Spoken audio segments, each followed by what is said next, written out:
আশান্বিত ছিলাম যে ইনশাআল্লাহ দীর্ঘদিন পরে হলেও ইসলামী দলগুলো এক হবে নিজেদের মধ্যে। কি দেখলাম, কি আশা করলাম, গালের মধ্যে মনে হয় যেন জুতার বাড়ি পড়ল। কিরে, কেউ গিয়া মৌদুদিবাদের সাথে কি করতেছে, আপোষ করতেছে, জোট করতেছে, কেউ গিয়া বিএনপির সাথে জোট করতেছে। স্বৈরাচার থাকলে স্বৈরাচারের সাথেও কেউ কেউ করতো। গত 16 বছরে আমরা দেখছি, ঠিক নয় কি?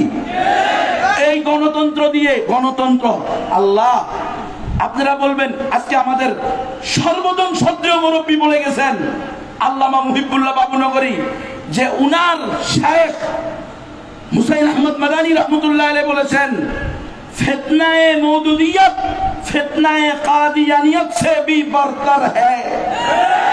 বলছে কি বলে নাই? হুজুর বলে গেছেন। আরে বাবা, আপনারা কি মনে করবেন সেটা পরের কথা। বর্তমান যে আধুনিক জামাত ইসলাম বা ছাত্র শিবির আছে তাদের বক্তব্য শোনেন। ডাক্তার শফিকুর রহমান সাহেবকে সাংবাদিক জিজ্ঞেস করছে, সাংবাদিকা, বেশ্যা মহিলা অর্ধেক খোলা, শাড়ি পরছে এভাবে। ওই মহিলা প্রশ্ন করছে, আপনারা ক্ষমতায় গেলে কি নারীদেরকে বোরকা পড়তে বাধ্য করবেন? উনি বলছেন, না, আমরা নারীদেরকে পোশাকের স্বাধীনতা দিব, যার মন চায় বোরকা পরবে, যার মন চায় বোরকা পরবে না। এটা কি ইসলাম? ওনাকে জিজ্ঞেস করলে, আপনারা ক্ষমতায় গেলে কেমন রাষ্ট্র ঘোষণা করবেন? বলে, আমরা ওয়েলফেয়ার স্টেট, কল্যাণ রাষ্ট্র ঘোষণা করব। বলে, এটা কেমন? বলে, যেই রাষ্ট্রে নারী পুরুষে ভেদাভেদ থাকবে না, যেই রাষ্ট্রে ধর্মে ধর্মে ভেদাভেদ থাকবে না। এই মুসলমান, এটার নামই তো নাস্তিকতা, এটার নামই তো সেকুলারিজম। তাহলে বিএনপি আর জামাতে পার্থক্য কি? বিএনপির ফখরুল ইসলাম আলমগীর বলছে, আমরা ইসলামী শরিয়ায় বিশ্বাসী না, আমরা ইসলামী শরিয়া চাই না। তাহলে নিশ্চিত মুরতাদ, বেঈমান। সমস্ত ওলামায়ে কেরাম আছেন, ভুল হইলে আমার ধরাই দিবেন। আমরা আপনাদের কাছে বারবার বলি, আমরা উস্তাদদের মুরব্বীরা থাকলে আমাদের হিম্মত বাড়ে। আরেক দিক দিয়ে ভয় পাই না জানি বেয়াদবি হয়ে যায়, আর হিম্মত বাড়ে। এই জন্য মুরব্বীর কাছে সবক শোনাইলে মুরব্বীরা ধরে দিবেন, নবী এটা সঠিক না, এটা বেঠিক। আমরা উম্মতের কাছে তওবা করব।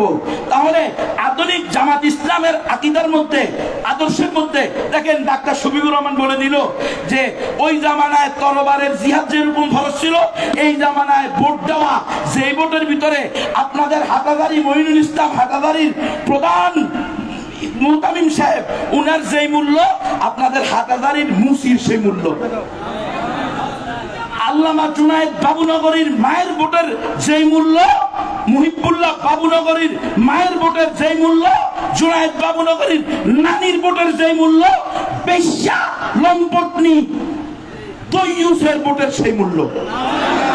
তাহলে এই গণতন্ত্র কোনোদিন ইসলাম হইতে পারে? এই গণতন্ত্র দিয়ে কোনোদিন ইসলাম প্রতিষ্ঠা হইতে পারে?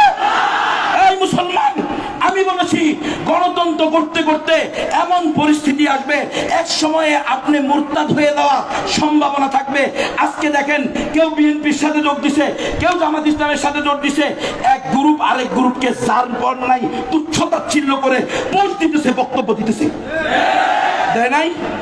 আওয়ামী লীগের সময় একরকম বক্তব্য, বিএনপি